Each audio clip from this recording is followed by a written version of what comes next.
C'est le bon moment parce que la préoccupation durable est un petit peu au cœur de toutes les problématiques urbaines aujourd'hui, donc effectivement c'est une chance.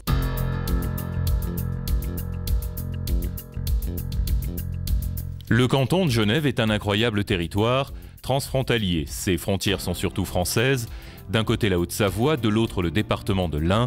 Seul canton suisse limitrophe au canton de Genève, le canton de Vaud. Sa situation géographique plutôt singulière n'empêche pas Genève d'être la capitale d'une région tout entière. Parmi les projets en cours de développement, le CEVA, un tronçon ferroviaire.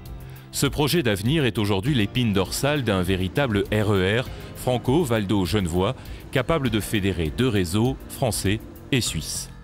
Pour nous, ce projet, c'est vraiment la somme de deux réseaux qui permettra aux gens de se rendre de Coppet et Genève jusqu'en Haute-Savoie, dans la vallée de l'Arve, dans le Chablais et jusqu'à Annecy.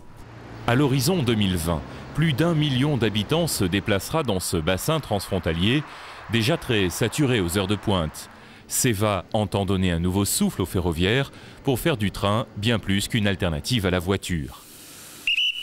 L'infrastructure CEVA articulée autour des nœuds ferroviaires de Genève et d'Annemasse implique près de 40 gares dans un rayon de 60 km.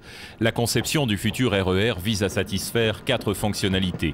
Urbaines de type métro pour les déplacements au sein de l'agglomération avec jusqu'à 6 trains par heure, 7 jours sur 7. Périurbaine pour le trafic frontalier de Vaud et de France voisine. Interrégionale pour les déplacements rapides d'un centre à l'autre. Et internationale avec une interconnexion entre les réseaux TGV, TER et grandes lignes, CFF et SNCF. Actuellement, je mets une cinquantaine de minutes pour me rendre dans mon travail. Après, avec la nouvelle liaison, je mettrai sûrement un peu moins de temps. Mon employeur compte déménager du côté de la Craille. Et là, effectivement, vu qu'il y aura une nouvelle station à proximité, ça me permettra de mettre beaucoup moins de temps qu'actuellement. CEVA n'est pas qu'un simple projet de mobilité, c'est aussi un projet d'aménagement. Les nouvelles gares seront associées à des projets immobiliers combinant logements, locaux commerciaux mais aussi écoles et centres culturels. À Champel, une chaussée roulante reliera directement la station aux hôpitaux universitaires.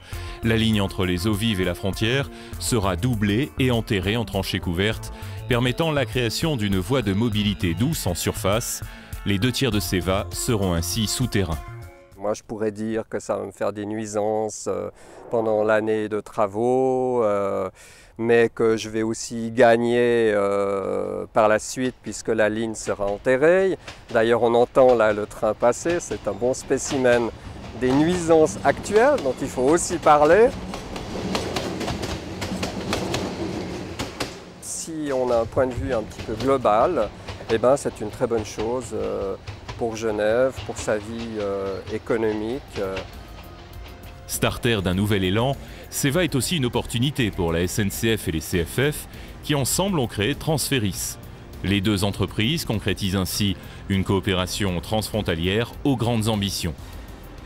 Le projet CEVA est avant tout pensé pour accompagner le développement économique, social et environnemental de Genève et de toute la région. Et si Genève n'utilise pas ce projet, eh bien, Genève viendra une toute petite ville étriquée et avec tous les inconvénients que ça veut dire.